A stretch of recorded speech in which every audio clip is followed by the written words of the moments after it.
A bunch of attendees joining today's session. Wonderful. There's already a bunch of people on the call. My name is Jason Lindstrom, and in about 30 seconds, we'll be kicking off today's interview.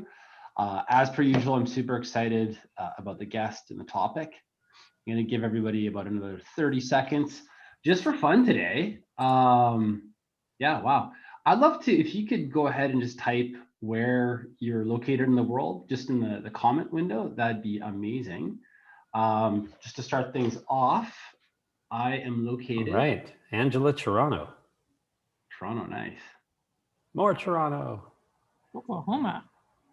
Broken Arrow, Oklahoma. Oh, Julie, one of our culture builders from the mastermind. Hi, Sarah. Hey, there we go. Got a few locals showing up. That's nice. I love it. Wonderful. And why don't I go ahead and get us kicked off? So today we're going to be talking about how to keep your remote teams connected and strengthen your thriving culture with Agata.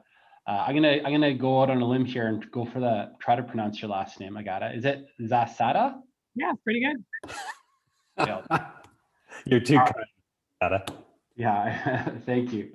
And as I mentioned earlier, my name is Jason. I'm one of the co-hosts, and I'm also the managing partner over at Bucket List Rewards. With me co-hosting today is Jerry Grattan, who's one of the founders at Trailblaze Partners.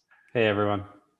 And as always, we're just going to take a few moments to introduce the topic and the speaker, and then we're going to get into the conversation.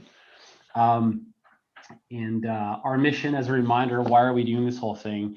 It's really to connect people leaders and help build the best cultures possible. So, and again, like a lot of times in my life, the best learning comes from hearing from other experienced individuals. And I think Agata has got some just amazing experiences to share.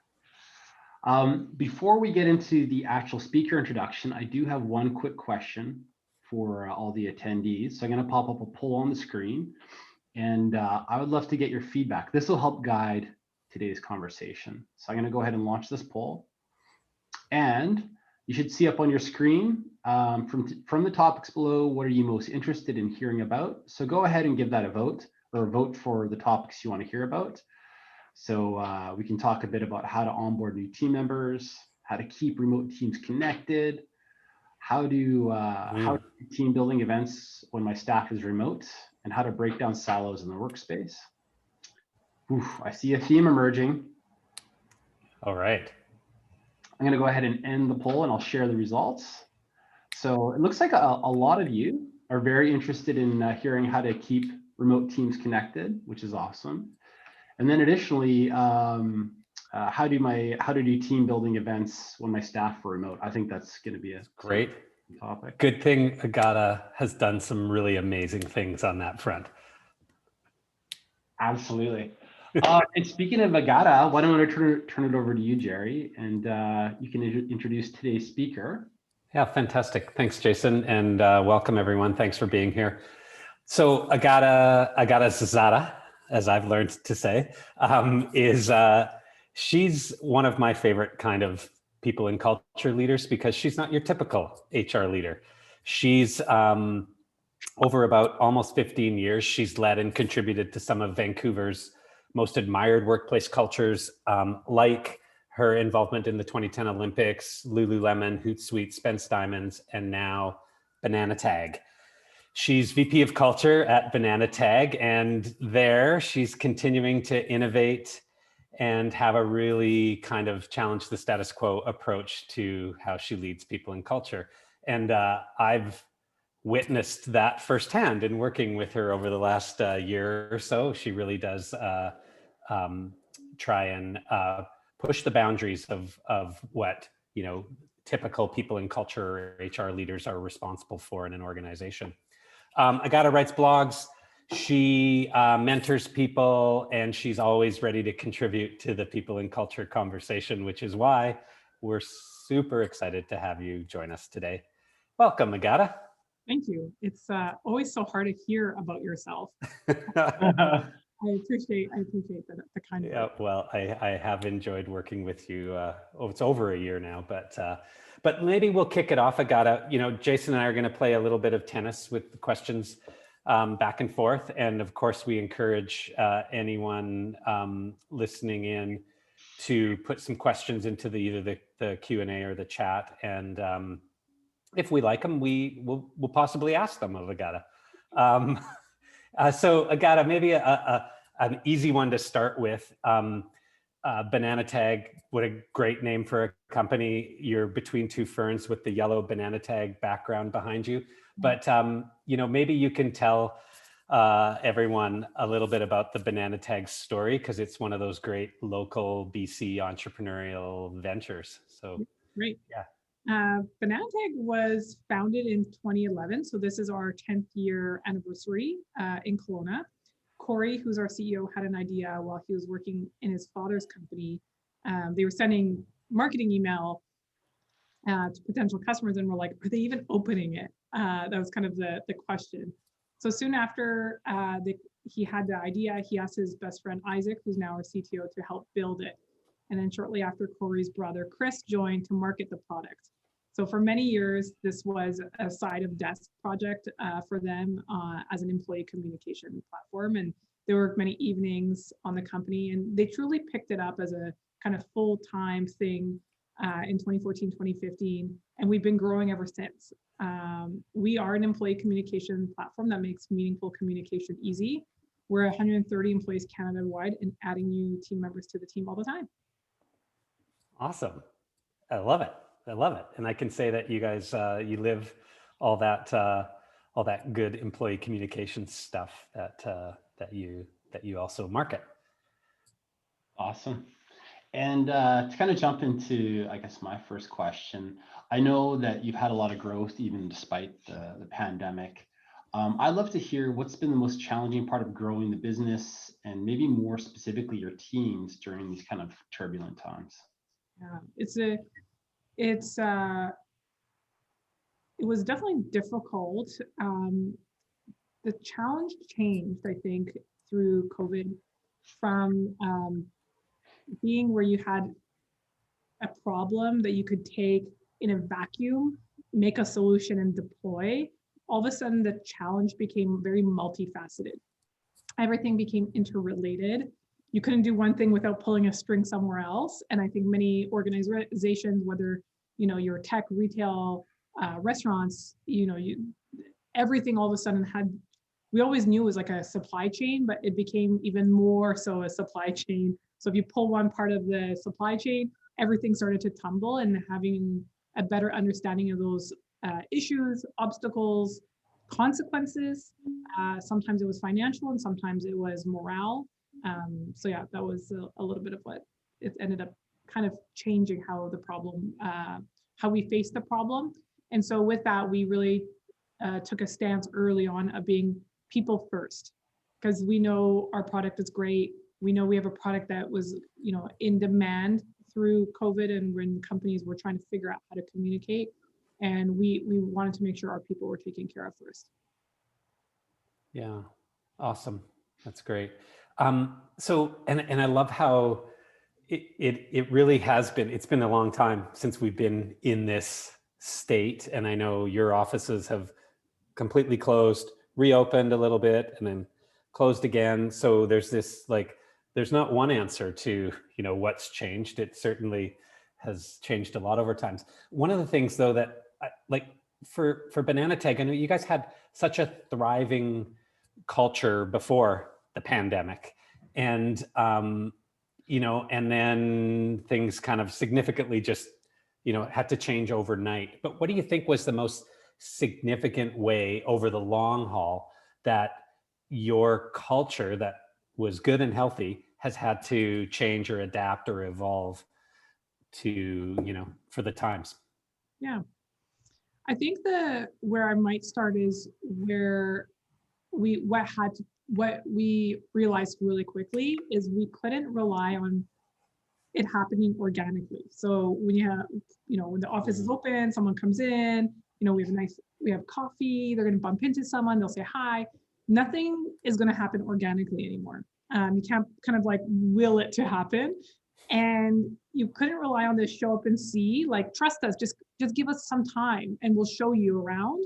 that kind of faith in that sense for people just went away. So we had to shift to using words and not pictures or experiences that are intangible. And the words have to be extremely authentic, and they're a lot harder to get good rather than a party or a picture or an event or an office.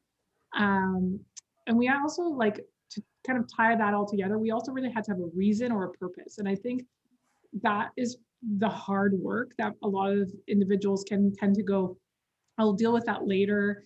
We're onboarding someone, like, the reason is so that they know everything about the company. It's like, great. And now you have to go like 5 layers deeper, and that's a lot of work. And, the old saying, we need to have fun, and, thanks for the quarter, as an example, at the end of an event, it just doesn't work anymore. That kind of simple phrase isn't satisfactory.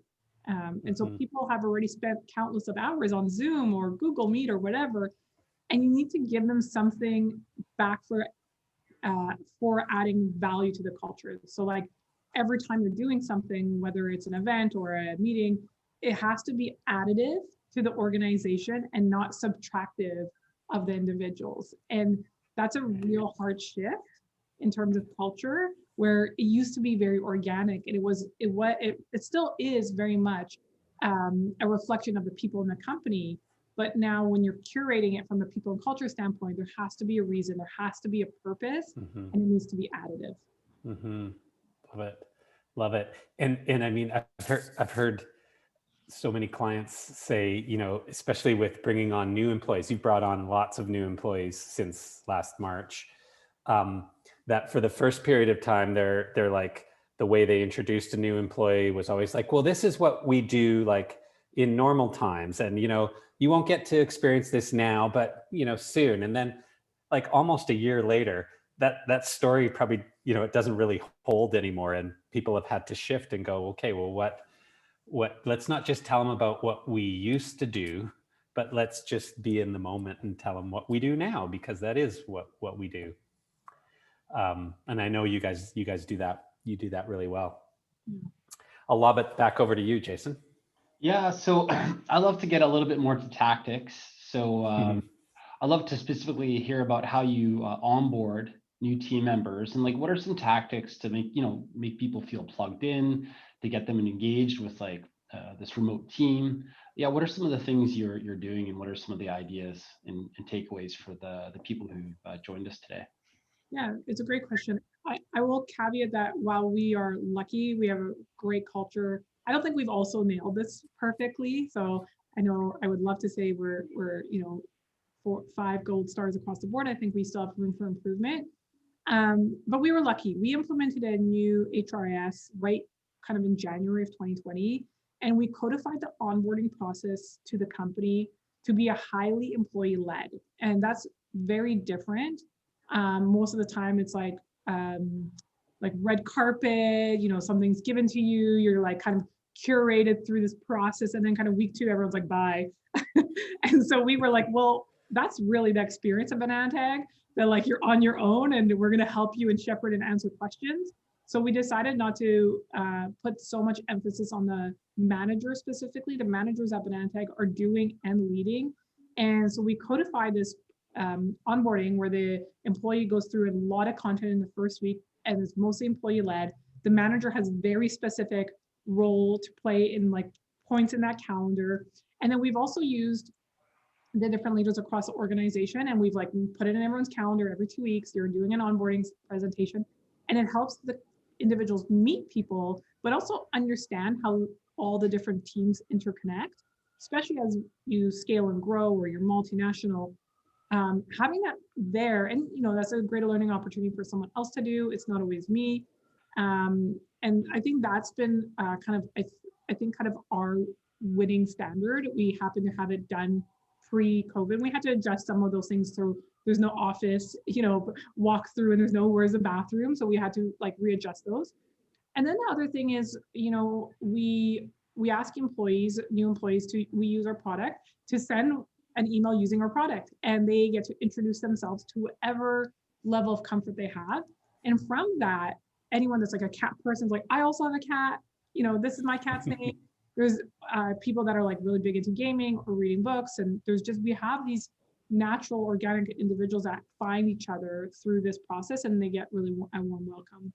The thing we didn't really nail, and I think we've kind of come around, is, you know, first day in the office, the employee would be taken for lunch by their manager and a bunch of people join. And we just never really figured how to recreate that. And so we do believe food is such an important part of those connection pieces. And, you know, when you think about like your happy holidays, you might be at a holiday dinner party or at your mom's or your grandma's, like food is always around, and we don't want to lose that kind of intimacy. So we are bringing back kind of take the newbie out for lunch without it being in person. We're partnering with DoorDash to bring them that kind of first meal. And it's interesting because while we're now Canada-wide, their first meal with their manager might be managers in Vancouver doing lunch, and that's actually dinner for their employee in Toronto. But it's just around bringing them together in a non-serious way. That's awesome. I love that. And that DoorDash, the employee lunch concept, that's launching right now. Have you had a chance to kind of collect feedback from many staff? We haven't, I don't know if we've done it with our new employees. We may have, Yeah. but we did do a big company-wide, we did our kickoff, and we used DoorDash to do it for all employees across Canada. And feedback was pretty positive because we really want people to focus on supporting our local communities and kind of not non-chain restaurants. So I think individuals really like that. We used to have a very food-based culture as well. So kind of bringing those together, and it was a lot of fun. That's awesome. So you can support local businesses, you can still break bread together, and get the team together in a kind of a social way. That's awesome. I also love how it sounds like your onboarding process is very deliberate, like it's got a lot of structure to it. I heard you say it's employee led, and that staff get to introduce themselves. From that employee-led experience, you also mentioned that staff members get to connect with a variety of different managers. Is it just their direct managers, or like how far out do they get to connect inside the organization? Like how many silos are you breaking down to, you know, what does that look like, I guess? Yeah, they meet with every single team member, department, maybe is the best way to put it. So they have a people and culture one, they get to meet the sales, the director of sales or leader. They'll meet with our VP of operations. So pretty high level individuals. Sometimes they get people to step in for us, but really teaching them like what is the life cycle of our customer? How do we approach those things?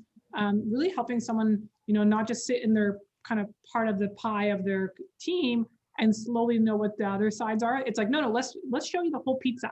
We're going to show you what it all looks. You don't need to understand it all right off the bat, but we want you to understand how it all connects. So if we ask you to talk to, you know, a Susan, you're not like, who is Susan and why would I talk to her?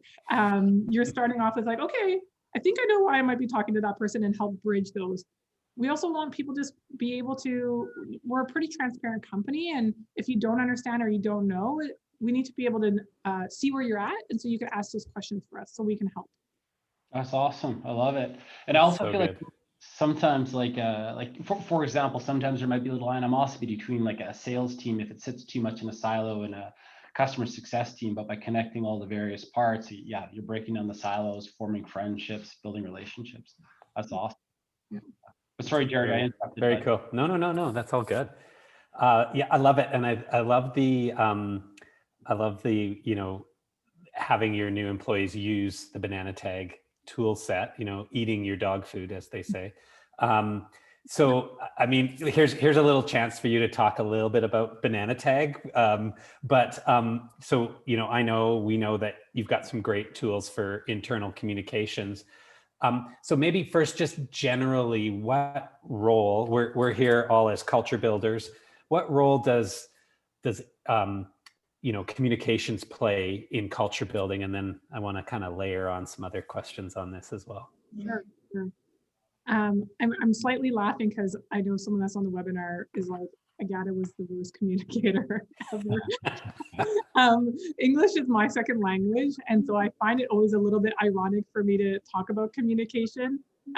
But communication is the strong foundation of a culture. I'll give you an example.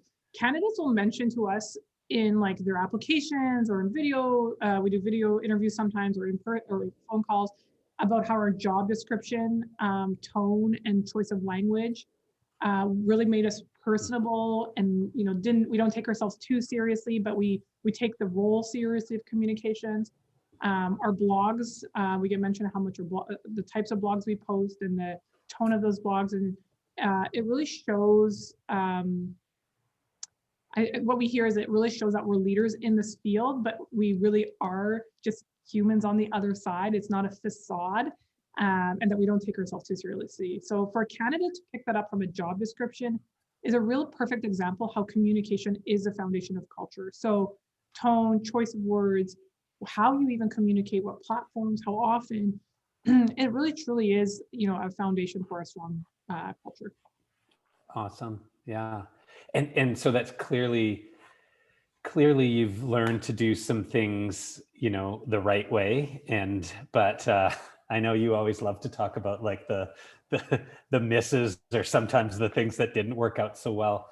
Do you have any lessons that we can all learn from, where, and maybe not with your own tool set, but just in general, where maybe, over communication or under communication, or just not striking the right tone, and where it kind of fell short? Yeah, so I'll answer a little bit of like maybe what we did right, which I'm Yeah. OG, and some mistakes, which I have unfortunately many. I don't know if everyone would say we got it right, but maybe in the right direction. I think we lean in hard on tough questions from employees, which some organizations and some cultures, especially when it's multinational or it's a sensitive question, can shy away from. I've been there. We try to do the answer directly when it comes up. We have multiple company-wide meetings at a time, throughout the calendar. And sometimes someone asks a question that's, can come up a little bit pointy, and someone will unmute, be like, can you clarify what the question is? Because I want to be able to answer it. And then the answer will come back like pretty, concisely and direct. And we don't no need to hide it, right? And if it's something we can't deal with in the moment, we report back, and then we report that we did, right? Like if we can, if it's like company wide.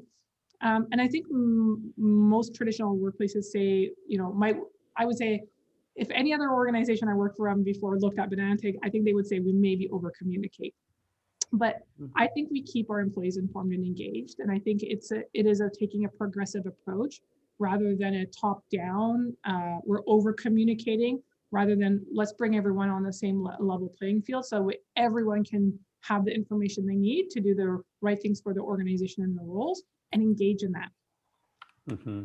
Switching to mistakes, way too many. But I will share one of my own. I think assuming your audience has the same basis of information you do, or that they remember yesterday's thing that you said, it can come off sounding a little bit like a parent or almighty. Some employees will be brand new, or someone had a bad day and just didn't remember or wasn't paying attention. And others might be hanging to every single one of your words. So there's a balance. I think striking a balance here is really important, and using it as an opportunity to always re-educate without being demeaning. I run a mile a minute in my head sometimes and kind of assume people have thought as far as I have or have experienced the things I have, and just really focusing on communicating to the audience or your employee. Know that they're adults and smart, but you might just need to fill in some of the context or precursor information. Yeah, I've learned that lesson too over the years. I remember once, won't mention the name of the organization, but town hall meeting, and fairly senior, significant leader takes the stage and talking on and referring back to the previous town hall and things, and I'm sitting up near the front, but with the people, and someone leans over and goes, "Who's that guy?" And of course, it was COO of the organization, and it was like, okay, maybe we even have to introduce our most senior executives, because some people are, as you said, very new, and You assume. Yeah, exactly. Oh, you remember what happened at last town hall? And like, No, I I don't. might have slept through part of that, Yeah. but yeah, thanks for that. That's awesome. Awesome. Jason, back to you. Yeah, I've got another kind of tactical question for you, Agata. I know a lot of times people on the call are interested in hearing about different tools and maybe software that you use inside your organization. So if you could just share some of your favorite or top tips, like tools that are keeping your team connected, helping you build a great culture, that would be great. Yeah.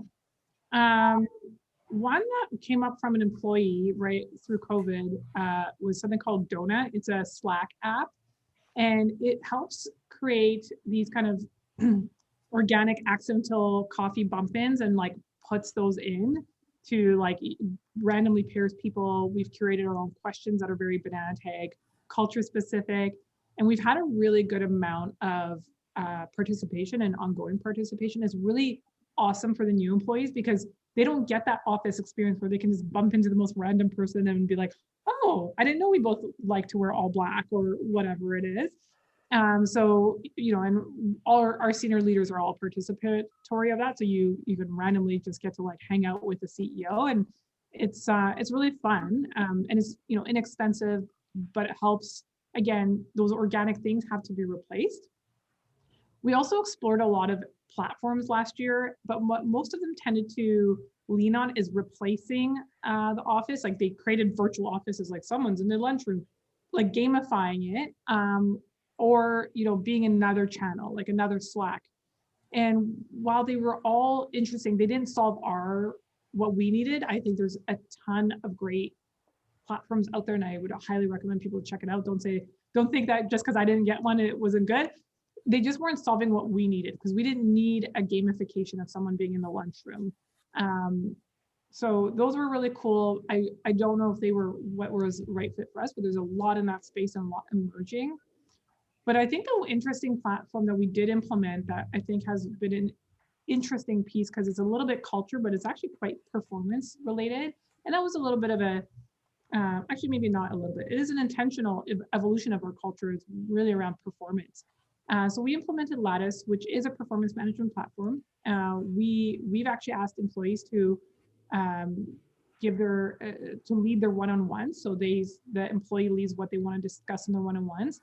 We've created updates so that you don't have to spend your whole one-on-one saying, here's what I did this since our last conversation. Here's what I'm stuck on. You can actually do those asynchronously. So now it kind of breaks down the barriers on time zones and styles. And then you can really spend your 1 hour talking about a specific area, your career, and really dictate what that one-on-one can look like and have the manager be able to prepare for that. So they're not just like, oh, I didn't know we're talking about your career today, right? That's a really hard thing to come back from. We also have our feedback going through there, and we've replaced our kind of traditional performance review to feedback reviews in that platform. And now we're launching our career ladder matrices and for people to create growth areas. So it's been a really long evolution with Lattice, but I've been really, really impressed with the product. Our usage has been pretty positive, and it is really helping us align, you know, when I talked about, you know, having a purpose, being able to align individuals to company objectives and OKRs. Like there's no more like, we'll talk about that later, Jerry, and we'll figure it out. Like those conversations are now so happening at a faster pace because it's visible. It's written. It's not these, you know, conversations that just never kind of finish off. So I would recommend making sure you have something that really helps employees lead what they want their one-on-ones to look like, because they do look different now than they did ever before. That's awesome, Agata. Thank you for the rundown of some of the tools you're using and how you're using them. I did have one audience question regarding Donut specifically. So Jennifer, thank you for the question. And the question is, using Donut, do you purposely use it to connect informally? Is the intent to have no shop talk? Yeah, there is no shop talk because I think it's so random that I don't think much shop talk happens. Well, we actually curated a bunch of questions that alternate on the update. So it can be like, totally blanking on one, but it might be like, what was your scariest moment in your life? It could also be like, what's the greatest lesson you've ever learned? And so it's really around helping people see each other as humans and other persons. Because when you have a foundation of relationship or friendship, getting the work done, even when there's conflict, is actually easier. And so we really do want people to be connected. We trust that our employees are working their bananas off. And so 30 minutes every 2 weeks to unwind and just make a new, connection is completely super reasonable. Yeah, that's awesome. Mini anecdote. We use Donut as well and had a great success in utilization. So, and Jennifer loved your answer as well. So she says thanks. But Jerry, back to you. I think your next question is the popular one. I'm excited. I've been dying to get you to share some of this. So, I've heard over the year some of the virtual events, the team building events that you guys have held, and how you leaned into Halloween and the holidays and things like that in a big way. So, for me and for everyone, maybe share some of the crazy zany ideas that you and your team pulled off, and actually like how you actually pulled it off. I think lots of people would love to hear about that. Okay, yeah. You'll need to, people, if they have questions, you'll have to like interject so I can answer them. Events, I think, were considered a bit of a cornerstone of Banana Tag's culture. When I joined, I had the fortunate ability to participate in the last kind of winter retreat, which was at Harrison. And I would call them big, but not over the top. So I've been so fortunate to have worked at some really great brands where over the top is all they do. But these events were like always highly anticipated from I get to see the other person from the other office, or we get to do canoeing or go for a hike as a group. And at first, we just tried to convert what was once there to virtual. And that really fizzled out. So that an example is we used to have social Fridays or happy hour on Fridays in both offices. And then we kind of combined it into one, and we did like show your cribs. So people would like show their home and what's in their fridges, and like really like funny, human let you into your home. And that really worked for a bit, but it was really hard because it was employee led, and people, not everyone wants to be a host, and not everyone wants to show and their home. And there's only so much you can do staring at 100 boxes on your screen. It's really hard to have a group conversation, and then breakout rooms is odd and who's in and who's out. So that fizzled out. And then when summer came, we just simply canceled the retreat. But soon after, it became really apparent that we had to rethink the problem. And anyone that knows me personally will be like, Agata should be like a kid's birthday party planner, because I love a good party. So it became, clear that doing nothing wasn't an option, and just like moving it virtual was not working. And so I came up with an early proof of concept in my mind of in-home experience. And so it wasn't just looking at a screen and being entertained, because like we're on Zoom all day. So you had to touch something and you had to do something in your home to participate. And so we tested this out with our Halloween party, and Halloween is actually very important to Banana Tag. We partnered with a Canadian-based company called Foodie Pages. They curated a snack box. They can do with all the different like vegans and gluten-frees and the person that eats everything. And we had a budget, and they shipped them out to our employees, and we actually had them help us add some other things. And then we had a pumpkin carving or painting contest. And at that time, in BC, case numbers were going up. So the comfort of leaving your home was not that great. So we actually put plastic pumpkins, which I know is like not environmentally friendly. We wanted everyone to be able to participate. You did not have to leave and do anything to participate in our party. But if you wanted to go and order a pumpkin online or pick one up yourself and expense it, you could do that. So you got a pumpkin carving kit, you got some plastic pumpkins, you got some paint, and you got some paintbrushes.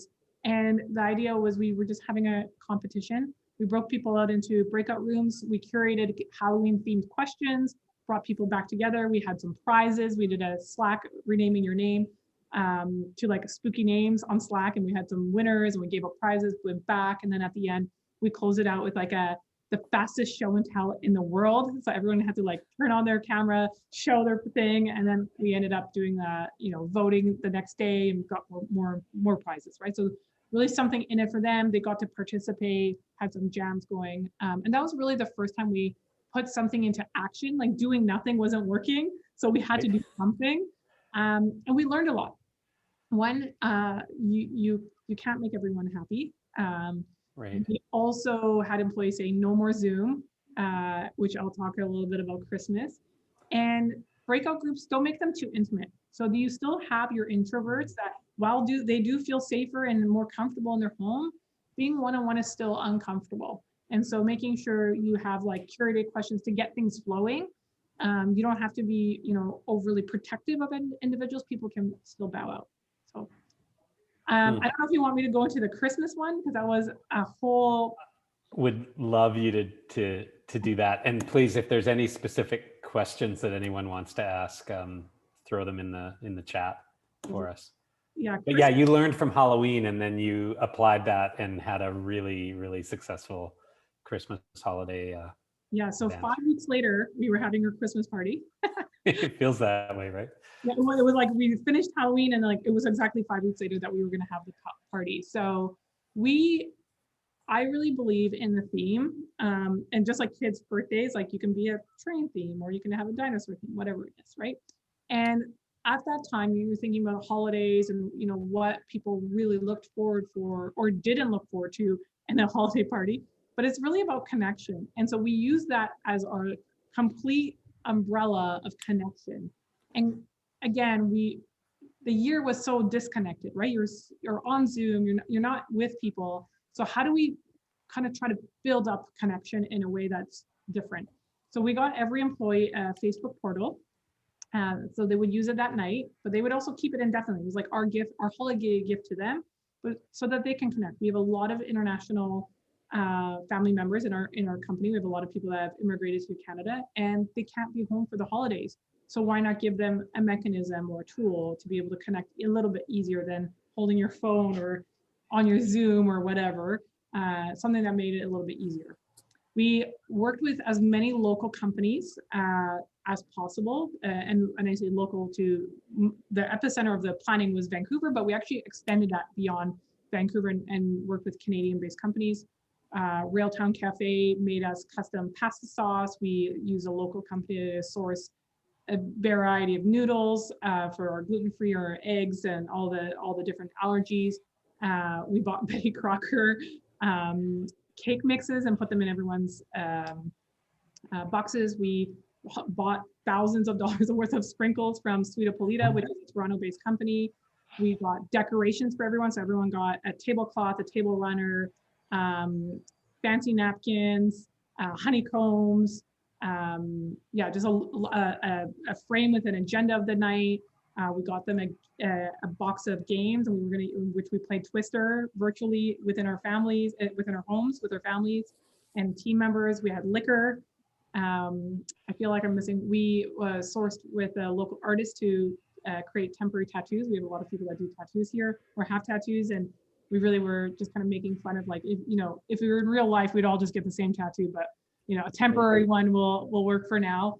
And we really, curated a night that would have normally been like, come into this room, you're gonna get some drinks, we're gonna have some music, and like really made it into a bit of an agenda with some breaks. So we hired a Santa to show us how to make a couple of alcoholic beverages. We had a wonderful DJ and host, DJ Mike, who's like forever in our hearts, and we brought him back already, who DJ'd throughout the night and helped us give away prizes. We had a social media kind of excitement of sharing posts and winning prizes kind of live for best drink photos or best family picture. We had I'm still eating them, but we had like chocolate banana tag chocolates made. Nice. And we just like kind of threw everything in. We made the boxes special, so they had like special tape. We kind of went above and beyond. It was a long night, so the lesson learned from that is, while some people earlier said they like no more Zoom, but then people hated Facebook portals because of some security concerns with Facebook. So again, you can't always win them all. Right. I think that's the big kind of piece, is doing something and letting people participate. And I think that, sharing the points of view and like why you're doing it, the purpose of connection, some people just still weren't into it. And that's okay. Like, you know, for me, I feel unfortunate because I wish those people had a great time, and I wish they got to connect with someone, and even I would love to connect with them, but that might have just not been the right avenue. So the effort to take that on, I'm happy to always give recommendation. We have partnered with Philosophy, who is, you know, obviously impacted through COVID. Philosophy is a wedding planning organization, so helping them maybe try to spin their time into, you know, virtual. They have the connections for the food and the DJs and the platforms. They know how to do like mass organization, and so we've had a really great partnership with them as well. That's So amazing. much good stuff in there. Yeah, and like I know you mentioned that the events might not have been such a good fit for some people, but you know, in my experience, like live events, say you get the same thing. Like you get enough people together, some people are gonna love it, some people maybe less so. But I suspect you probably got some that sounded like amazing. I suspect you got some awesome feedback on the I want to come. Sorry, not to invite myself, but I said what was sort of like good feedback for you hearing from the team? Yeah, it was interesting. So we had a new employee who we said, like, bring your parents, like whoever's living with you. I don't like if you have roommates, they're invited. If you live with your parents, have your parents. And we had a new employee win at our last town hall right before the holiday. We were doing like I'm just losing the name, Kahoot. Like I get like the right answer, like what's our first customer, and all of a sudden, so his name was Timothy, and he had his mom, and they had dinner. They got to cook with our CEO and his fiance, and they had a great time. Like these connections, like now this person's mom is like, my son works at a great company. We had spouses say like, I'm going to bring this to my company, and like we're going to do something. Like it doesn't have to be awful. And so I think that the positive feedback was like, no one expected Facebook portals. Like while some people have definitely had an adverse reaction, there's some people that were like, this is like really impactful. Like I have kids, my kids can now have better conversations with their cousins where they can't see them. So there was a lot of really positive Yeah. I kind of picked on some of the like, oh, we didn't really nail it, but like I would say people really did enjoy it. Not everyone could participate the whole time. We had to group our East Coasters together at the end because they all had to go to sleep because it went really late. But it was a lot of fun. Oh, we also had brought back some of our old stuff. So our CTO Isaac dresses up as Santa Claus, and we buy gifts for the kids. And usually the parents pick what they want their kids in a budget. And this year I said, we're not doing that. We're gonna flip this on a head. And we went to a local kids toy company called Collage on Main Street, highly recommend, and gave her a list of the names of the kids, their gender and their age, and she curated the best gifts for them. And so Santa got to read out, I think like 30 or 40 kids' names, which was an awesome video. He used a Snapchat filter, and the kids got to go find something in, you know, a closet that had the most amount of family items. Oh, good. Maybe the shoe closet. So we curated to all the parts, and people still got to enjoy, you know, making another drink while Santa read out the. What great ideas. And you know, how do you said you've already had team events since the holidays, and so the plan is keep it going. Is, you know, you obviously you can't back down from that now that you've done that. You've got to keep it going, right? Yeah, and I think we actually, after the holiday, we asked our employees, like, did you like those big events, or do you want little ones, maybe not as over the top? And we had about 75% saying, no, 2 big events a year is good for me. And then we had 25% of those saying, like, actually rather want more connection. So with those individuals, I just shared with the leaders that those people lived in, that like, I don't know who exactly they are because it's confidential, but I was like, you have a proportion of people that really like multiple connection points. So manage to that, right? Help them feel connected. It may not be a company-wide event, but you can still do team and department events online. It doesn't have to be over the top.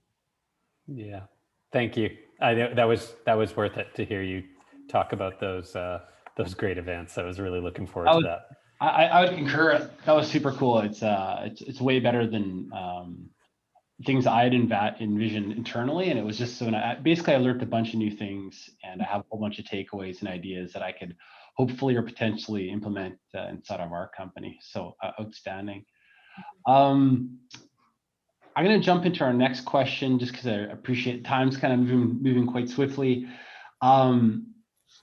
And there is one more question from the group, but we'll jump to that in 1 second. Actually, no, let's do that right now because it's relevant to the last It's a question. good one. Yeah, it's a great one. So Jennifer, great questions, FYI, thank you. So the question is, for small and medium businesses who are just in survival mode and don't have much for event budgets, what would you say are the top 2 or 3 things to focus on for employees to help develop their internal cultures? That's a great question. Thank you, Jennifer. Yeah, I'm a big proponent of cheap and cheerful. I think it's important to always have backup plans for everything. And so if I had no money, like if I really had no money to be able to do anything, I would probably do a bake-off, a team bake-off. So again, in-home experiences, everyone ideally has a home and therefore a kitchen. You need some really simple ingredients like butter, sugar, salt, baking powder, and flour.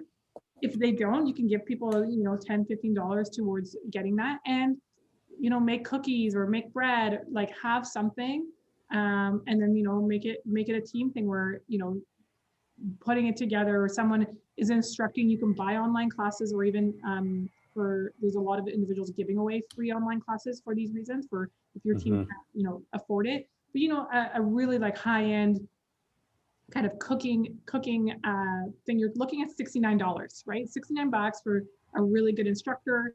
Your team gets to all participate from home. You're not at your desk, right? So you have to do something. I think that's like a big thing, is like do something. And yeah, someone's going to burn their cookies and someone's going to be an amazing cookie person. And it's fun because it's something you all experience together. And it was just like laughing at it and like, oh crap, I just dropped butter on the floor, right? Like it's around like, opening the curtain. And a lot of these things can be done. You can also do knitting. Like you can be like, hey, we're going to learn how to knit. A ball of yarn is like 99 cents, right? Not everything has to be things that relate to every person, but it's just fun to do something just not at the desk. And so there is tons of different activities. You can do painting and just talk about it. You can have a dance party. Everyone turn off their video and just dance hard. Like there's so many different ways you can do it. I think the thing I would say is like the purpose of why you're doing it is like we use connection, and connection has spun into belonging for us this year. But if connection is what you want, then think about what are things that help you connect with the people you love in your lifetime. It doesn't have to be a work thing. Like if anything, I think now is a time where you can, push boundaries around what that can look like. We are in each other's homes, and it's like, it's okay, right? It's okay. Yeah. Really good. Thank you. Okay. Thanks for that question, Jennifer. That's good. Awesome. Jerry, go ahead.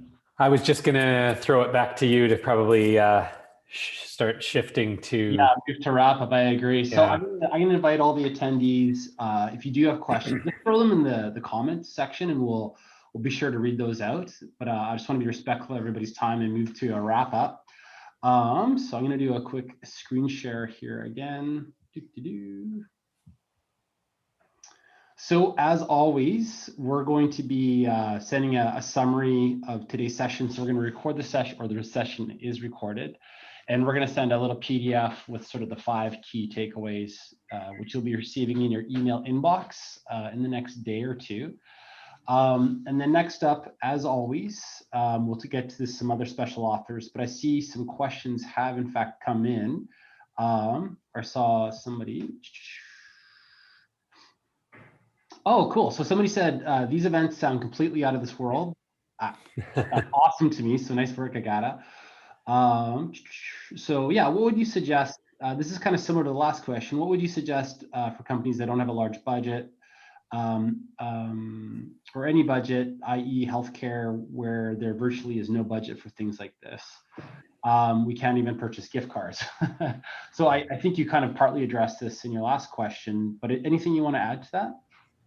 I would say just try. I think that's the thing, is getting stuck in like, am I solving it? Do I have the right solution? When we did ours, we had no idea if it was going to land, but doing something is better than nothing, and you'll learn and you'll iterate. So if you have, maybe a fear, I'm going to just say a bias that, oh, I have 5 guys on my team and 6 women, and the only thing I can come up with is a cookie bake-off. make guys big cookies. It's okay. They also like cookies. And same with like knitting or painting, like just don't make assumptions and try. I would say just, and then seeing what other people have, like, you no longer, I think the people in culture teams or individuals or leaders sometimes feel like they have to have the answer. It could be a collaborative approach too. Like, what do we guys want to do? Do we want to play virtual games and rent out VR things? Like, there's so many options. I'm so sorry if I'm going to say this wrong, but I think Prob asked a really great question is, what's your recommendation to address Zoom fatigue on longer calls? So prior to our holiday, we actually asked people not to take Zoom calls in the morning because they were going to be on screen time a lot.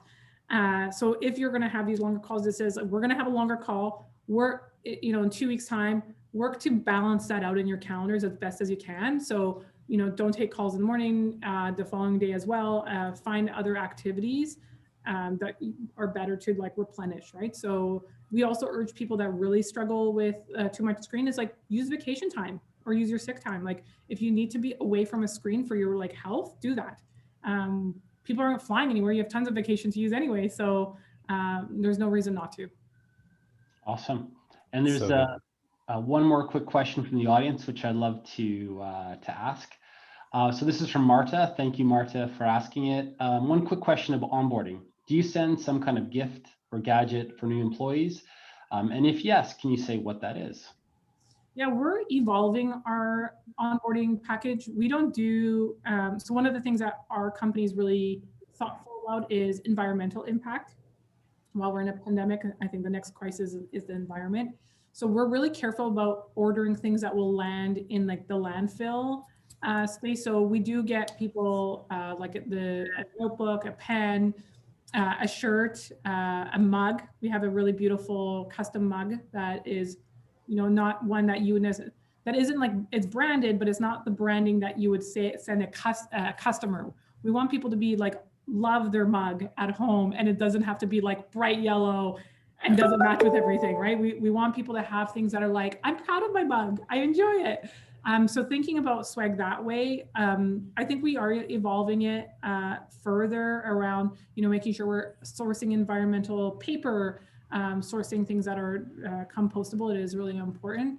But also thinking about like, how much are we shipping things as well? Like what needs to be shipped? We do want people to have that in-home brand experience as well. So when it comes to kind of stuff like technology, they get their laptop of course, but we actually get everyone a headset and a dongle, which is like the most expensive little gadgets, like 80 bucks. But like, let's just make that not a problem, and we just get everyone a dongle as well, and a bunch of stickers. And hi from Poland. Oh, you thought I was about to, I was about to go. Yeah, is it Yakshimash? Anyways. Yeah. Yeah, close. Cool. Agata, awesome answers, and audience, great questions, everybody. Thank you for all those. Oh yeah, Marta said, great. That's a great approach. Thank you for the answer. So yeah, great question too. Cool. I'm going to move to close, but if there are any sort of last questions, if we don't get to answer them, we can always follow up via email. So final quick question for those who are on the call today. First, there's a mastermind group, and what I'll do is I'll do a quick overview of what this is, and then if you're interested in participating, I'm gonna pop up a poll question in 1 second. But right now we're kind of spearheading a mastermind where we're connecting senior HR leaders, and again, it's all about information sharing, connecting smart people to share great answers with one another. What I've said previously or historically is one of my favorite things is if I have a big problem, a lot of times somebody out there out in the world already has an answer to said problem. And the mastermind is about bringing people together and allowing you guys to ask those tough questions and benefit from somebody else's knowledge and learning. So we don't have to repeat, hopefully, the mistakes of others. So in a second, I'm going to pop up that question. If you're interested in learning more about the mastermind, just click yes. And then I represent Bucket List Rewards. It is an enterprise rewards and recognition platform. It allows you to easily, staff to easily recognize one another, managers to recognize one another, and help you build a high performance culture. And if you're interested in learning more about Bucket List Rewards, we'd be happy to tell you just a little bit more. So I'm going to go ahead and launch those poll questions. And I'm going to launch the question. So yeah, if you're interested in learning more about that mastermind, just click yes or no. That's totally cool too. And likewise for bucket list rewards, if you want to hear more, great, we'd be happy to share it with you. And if you're not interested, that's totally cool as well. So we'll give it another Thank you, everyone. 5 or 6 or 3 seconds here. Wonderful. I'm going to go ahead and hit end poll. And with that, I think we can move to wrap everything up. So Agata, from my point of view, that was insanely educational. So thank you for your time. Thank you for those stories. I know you said earlier in another life you might be a kid's birthday planner. You might be getting an email from me as my daughter's birthday approaches. No, outstanding job. Thank you so much for all those experiences. And yeah, I learned a ton today. So thank you for your time. Thank you for having me. I really appreciate it. Thanks, Agata. It's always fun to spend time with you. Awesome. Take care. And everybody, Thanks, everybody else.